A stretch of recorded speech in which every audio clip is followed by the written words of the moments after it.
세계적으로 권위를 인정받는 몇 가지의 상이 있습니다. 전 세계의 다양한 밝은 면과 어두운 면을 보도하는 저널리즘에게 주는 플리처상이 있고요. 또 수학계의 노벨상이라고 불리는 이 필즈상이 있습니다. 그리고 사회, 경제, 예술, 또 과학, 사회 전반에 다양한 인류의 공헌을 한 사람들에게 주는 노벨상이 있습니다. 대한민국에서는 2명의 노벨상 수상자가 평화와 또 문학의 부분에 있지요. 안타깝게도 이웃 나라들에는 과학계에서 많은 노벨상 수상자가 있는데 우리나라에도 그런 과학에 있어 노벨상 수상자가 나오기를 기대합니다. 이 노벨상이 만들어지는 데에는 특별한 이유가 있었습니다. 알프레드 노벨이라는 사람은 다이너마이트를 발명했습니다. 이 다이너마이트의 발명은 거의 센세이션한 것이었습니다. 이 다이너마이트로 인하여 이 노벨이라는 사람은 큰 명성과 그에 따른 엄청난 부를 얻게 되었고 누리게 되었습니다. 그렇게 명성과 그에 따르는 부를 누리면서 이 알프레드 노벨은 어떤 정말 자신이 성공적이고 이제 행복한 삶을 누리게 될 것이다라고 그렇게 마음이 이렇게 뿌듯해 살고 있었습니다. 그런데 어느 날 아침에 일어나서 이 알프레드 노벨이 신문 기사를 읽게 되는데 그 신문의 일면에 아주 크게 한 기사가 났습니다. 그 기사의 제목은 알프레드 노벨 죽다라는 거예요. 원래는 이 알프레드 노벨의 형이었던 루드비히 노벨이 죽은 일을 잘못 오보한 것입니다. 그 신문의 기사에는 이렇게 노벨에 대한 이야기가 쓰여져 있었습니다. 다이너마이트의 왕 죽다 또는 죽음의 사업과 파괴의 발명과라고 그렇게 신문에 쓰여 있었습니다. 이로 인하여 노벨은 큰 충격을 받았습니다. 그리고 자신의 삶을 되돌아볼 수 있는 기회가 되었습니다.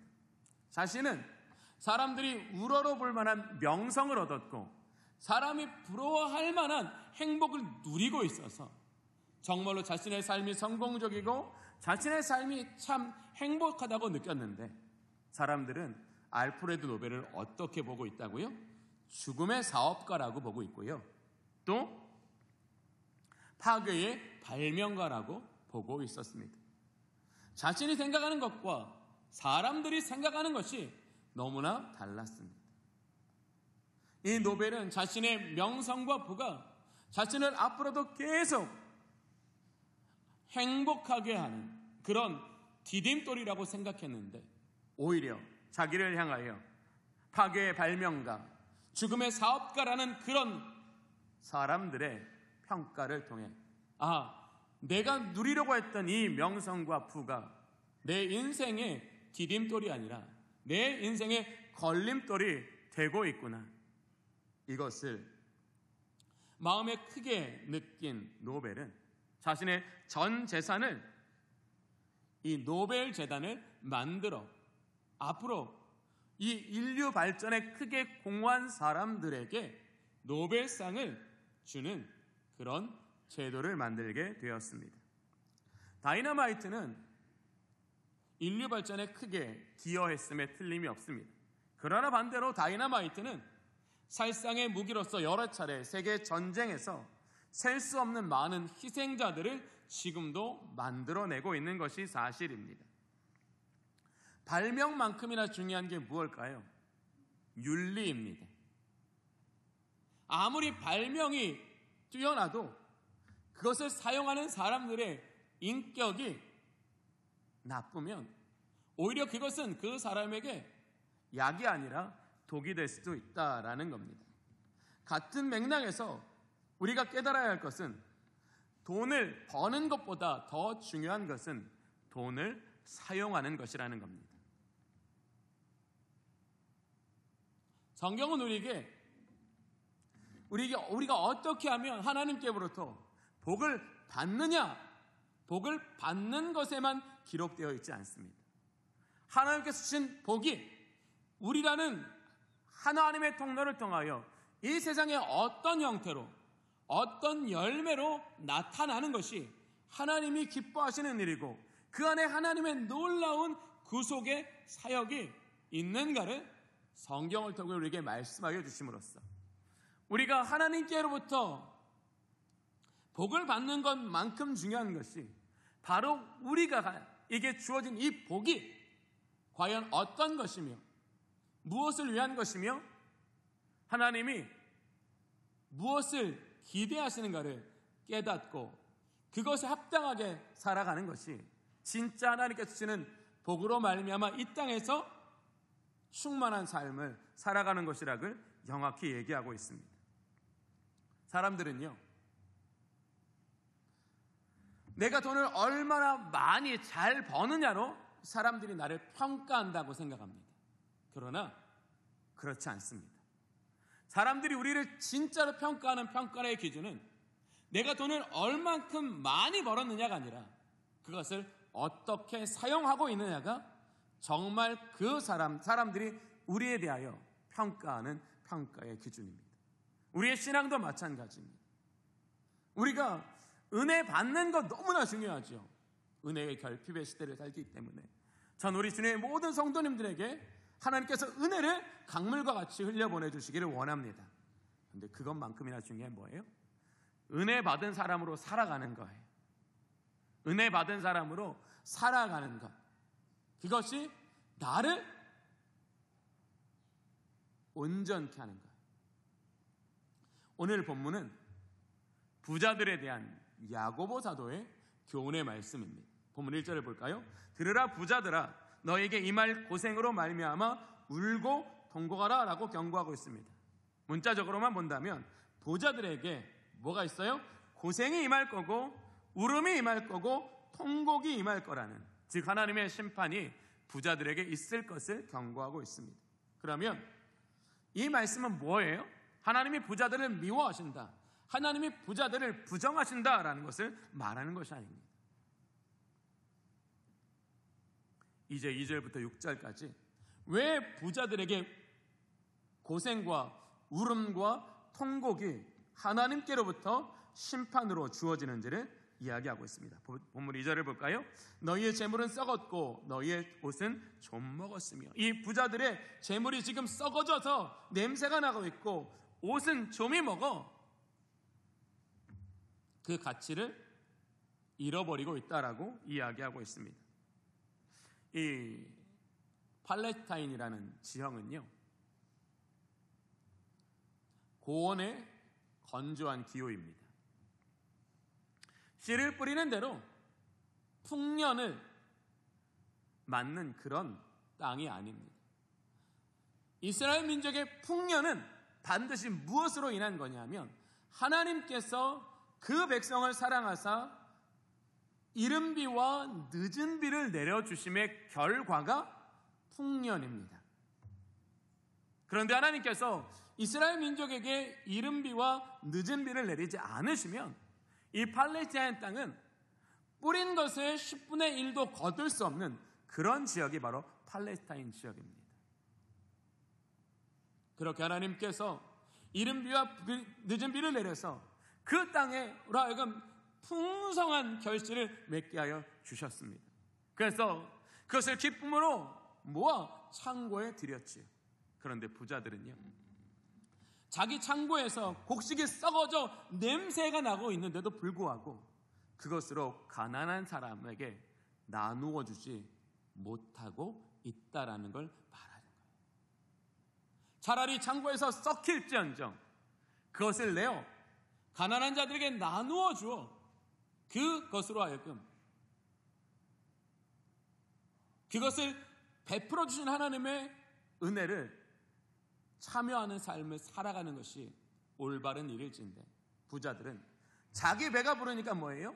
가난한 사람들을 이렇게 내려다보면서 네가 그러니까 가난을 면면하지 비난하고 그들을 정죄하는, 돕지 않는 것보다 더 큰 범죄를 저지르고 있다는 걸 말하는 거예요. 또 옷이 좀을 먹고 있다는 건 그들의 옷장에 옷이 너무나 많다라는 거예요. 그 옷을 필요해서 산 것이 아니라 사치를 위해 샀다라는 거예요. 과시를 위해 샀다라는 거예요. 그래서 내 옷장에 옷이 무엇이 있는지조차 생각하지 못해서 그것을 관리할 수 없는 지경에 이르러 옷이 좀을 먹었다라고 말하는 거예요. 하나님께서 주시는 은총을 사치와 허영으로 썩게 만들었다라는 겁니다. 다시 3절을 볼까요? 너희 금과 은은 녹이 슬었으니 이 녹이 너희에게 증거가 되며 불같이 너희 살을 먹으리라. 너희가 말세에 재물을 쌓았도다. 야고보 사도는 부자들을 향하여 너희의 금과 은이 녹이 슬었으니라고 이야기하고 있습니다.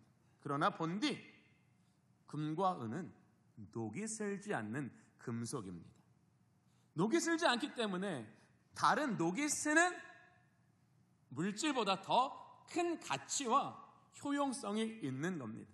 그런데 왜 야고보 사도는 무지하게 너희 금과 은이 녹이 슬었다라고 말도 안 되는 말을 하고 있을까요?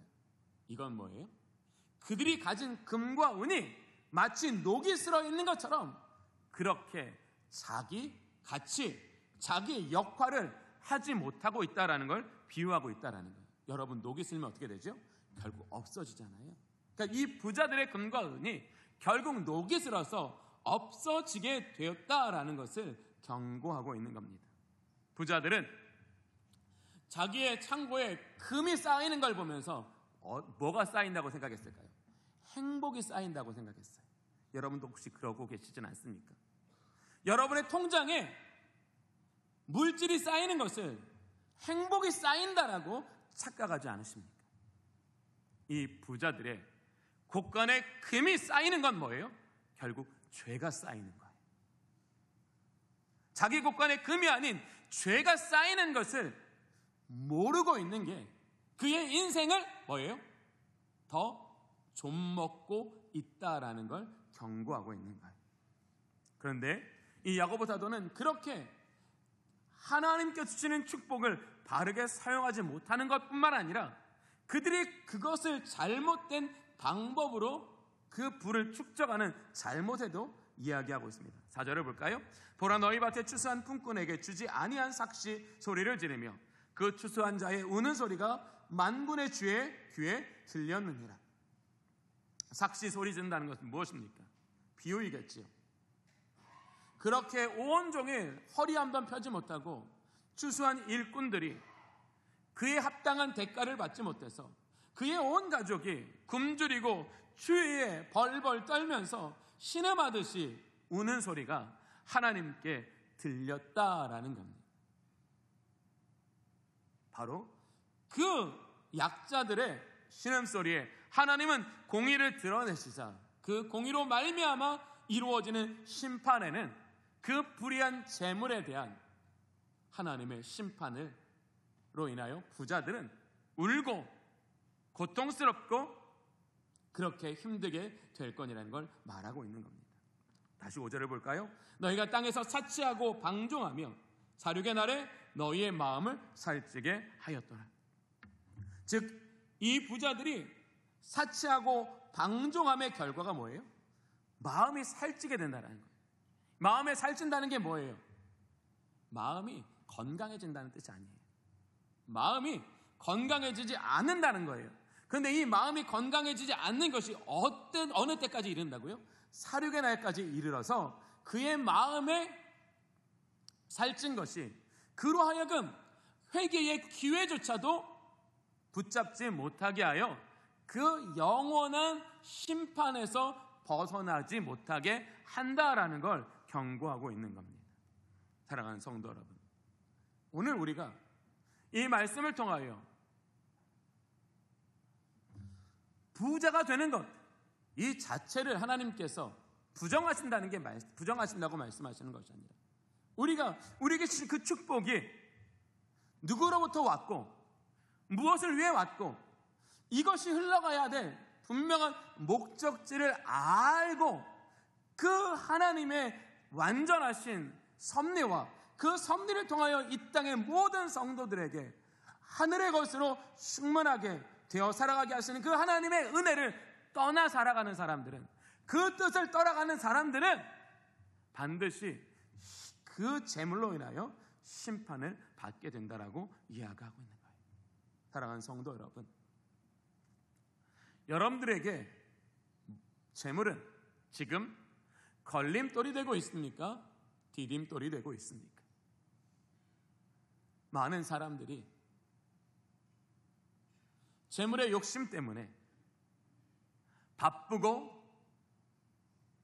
복잡한 인생을 살면서 예배가 형식적으로 변하고 말씀과 기도가 없어 영적인 결핍 안에서 점점 그 마음은, 생각은 굳어져 돈이 주인 되어 살아가고 있는 것이 사실입니다. 내가 돈에 대한 욕심을 갖고 그것을 얻음으로써 자신을 만족하기 위한 그것이 하나님과 우리 사이에 걸림돌이 되고 있다라는 겁니다. 또 오늘 부자들은 어떻게 해요? 재물에 대한 욕심 때문에 하나님의 말씀을 알지만 그 말씀에 불순종함으로써 자신의 영적 성장을 방해하고 있고요. 또 그 재물에 대한 하나님의 놀라운 은총과 섭리를 깨닫지 못하여 그것을 자신으로 하여금 사치하고 방탕하게 살아감으로써 하나님의 다스림이 없는 삶을 살아가고 있다는 걸 말하는 거예요. 사랑하는 성도 여러분, 하나님께서 저와 여러분에게 주신 축복이 하나님과 우리의 사이에 걸림돌이 되게 한다면 그 모든 우리에게 주어진 물질의 축복은 오늘 본문에처럼 결국 우리의 마음을 살찌게 하여 사륙의 날에 그 심판을 면하지 못하게 할 것입니다. 하나님이 왜 우리에게 재물의 축복을 주셨습니까? 그 재물이 우리가 하나님의 영광에 참여하게 하는 디딤돌이 되게 하신 거예요. 여러분, 내가 돈을 가졌다고 그게 하나님의 영광이 되는 게 아니라는 거예요. 내게 주신 그 하나님의 축복이, 그것을 우리에게 베풀어 주신, 우리에게 맡겨주신, 우리를 청지기로 불러 세워주신 그 주인의 뜻에 합당하게 사용되어질 때 그 재물은 뭐예요? 우리로 하나님의 영광에 이르게 하는 디딤돌이 되게 된다라는 거예요. 또 우리에게 주신 이 축복은 하나님의 기쁨이 우리 안에 충만하게 하는 디딤돌이 되어야 한다는 거예요. 사랑하는 성도 여러분, 나라는 존재가 어떻게 성숙함을 향하여 나아갈 수 있을까요? 많은 성경의 지식을 알면 성숙해질까요? 아니요. 하나님의 기쁨이 우리 안에 충만할 때 그 기쁨이 우리의 온 몸으로 하여금 성숙함을 향하여 나아가도록 우리 안에서 긍정적으로 역사하게 되는 거예요. 사랑하는 성도 여러분, 예배 드리고 나서 여러분의 마음속에 하나님께서 주시는 기쁨이 있습니까? 저는 다음 주부터 이렇게 올해 마지막까지 기도하셨으면 좋겠어요. 하나님, 이 예배가 하나님께서 기뻐하시는 그 아버지의 기쁨이 우리 안에 부어지는 은혜의 통로가 되게 하여 주시옵소서. 정말 하나님이 우리에게 이 예배 가운데 주시고자 하시는 게 뭐예요? 아버지의 기쁨이에요.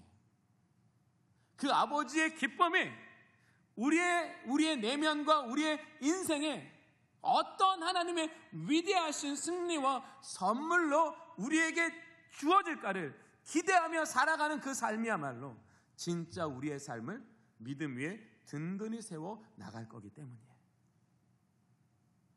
왜 우리가 선택의 자리에서 흔들릴까요? 왜 넘어질까요? 바로 그 선택과 넘어짐에서 우리를 견고하게 할 기쁨이 없기 때문에 그런 거예요. 내게 주신 기쁨이 내 속에 너무나 뜨거워서 내가 이 선택의 자리에서 안 흔들릴 수는 없지만 결코 흔들리는 상황 속에서도 내 안에 있는 그 기쁨은 나로 하여금 주님을 선택하게 만드는 삶. 이게 반복돼야 뭐예요? 내 인격이, 내 삶의 열매가 아름다워지는 거예요. 저는 하나님이 주시는 기쁨을 우리가 너무 우리의 관심의 영역, 우리의 은혜의 영역에 담아두지 못하는 것 같아요. 저는 우리 성도님들이 교회에서뿐만 아니라 여러분의 골방에서 아버지의 기쁨이 우리 안에 충만케 되어지는 은혜가 있기를 원합니다. 우리 주님이 분명히 말씀하셨어요. 너희로 하여금 나의 기쁨이 너희 속에 충만하게 되기를 원한다고요. 두 번째, 마지막으로 우리는 우리의 재물이 하나님의 나라의 디딤돌 되기를 원합니다. 우리는 이번에 우리 청년들이 캄보디아를 가면서 적은 물질이지만 우리 다음 세대들이 그 땅에서 하나님의 뜻을 발견하고 그 뜻에 자신의 인생을 걸어가는 그 삶을 위하여 우리는 우리의 것을 그들에게 나누었습니다. 바로 그것이 하나님의 나라를 향한 우리 인생의 디딤돌이 되는 겁니다. 저는 우리 주님의 모든 성도님들의 삶에 그런 여러분들에게 주신 축복이 하나님 나라 디딤돌이 되기를 원합니다. 비록 나는 가지 못하지만 내가 그 땅을 향하여 내가 가진 것이 디딤돌이 되게 하여 그것을 밟고 사람들이 그 땅까지 이르게 하는 축복이 저와 여러분에게 이르기를 원합니다. 바로 그거예요. 내게 주신 축복이 하나님의 영광에 참여하게 하는 디딤돌이 되게 하고 하나님의 기쁨에 참여하게 되는 디딤돌이 되게 하고 하나님의 나라에 참여하게 하는 디딤돌이 되는 인생이 되는 저와 여러분이 되기를 원합니다. 그러려면 우리는 뭐예요? 오늘 본문은 두 가지를 경고하고 있어요. 뭐예요? 돈을 버는 방법이 정의로워야 된다. 두 번째 뭐예요? 나는 하나님의 청직이다. 그리고 나는 심판의 날에 뭐예요? 우리는 그 영광에 들어가기 위해서 우리는 우리의 마음이 살찌는 것 대신에 우리의 마음이 경건해지기를 원합니다. 이 모든 말씀의 은총이 저와 여러분의 삶의 한 주간을 든든히 세워가기를 간절히 바랍니다. 기도하겠습니다.